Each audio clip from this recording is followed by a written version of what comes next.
ઠાકોર સમાજમાંથી નાત બાદ કરાયા બાદ ગબ્બર ઠાકોરની એક પ્રતિક્રિયા સામે આવી। પોતાના વિરુદ્ધ મોટા ષડયંત્રનો ગબ્બર ઠાકોરે આરોપ લગાવ્યો।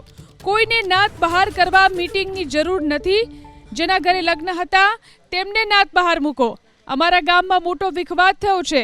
ગેનીબેન કહે છે ડીજે વગાડવાનું નથી। અલ્પેશ ઠાકોર કહે છે ડીજે ઘરે વગાડો। સારા નિર્ણય કરો તો બંધારણનું પાલન થાય। સારું આયોજન થાય તો બંધારણનું પાલન થાય। અમારો તો ધંધો છે ગાવાનો। પૈસા મળે ત્યાં જઈએ। જે થયું તે સારા માટે થયું, જે થશે તે પણ સારા માટે થશે। આ પ્રકારની પ્રતિક્રિયા ગબ્બર ઠાકોરે આપી છે। ગેનીબેન એમ કહે છે કે ડીજે બિલકુલ વગાડવાનું નથી। અલ્પેજી સાહેબનું કહેવું એવું છે કે ઘરે ડીજે વગાડો। તો કોઈને નાત બહાર કાઢવા જવા માટે મીટિંગ કરવાની જરૂર નથી। કોઈના કંડડ લેવા જવાની જરૂર નથી। તમે બધા ભેળા થો।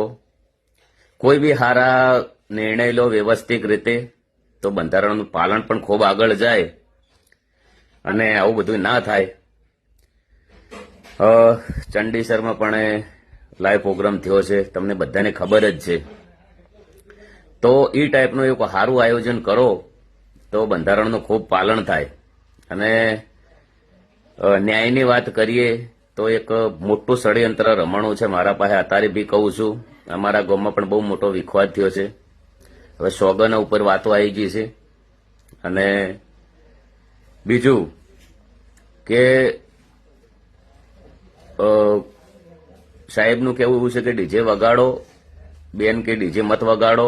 તો એક સમાજમાં પણ બહુ સમાજને શું કરવું એ પણ નિર્ણય નથી। અથવા એક દિલથી મારા વિચાર પ્રમાણે રજૂઆત છે કે ડીજેમાં 5-6 હજાર ખર્ચો થતો હોય તો 15,000 રૂપિયા લંકાવાળા પણ લેતા હોય છે। એના વિશે કોઈક વિચારો।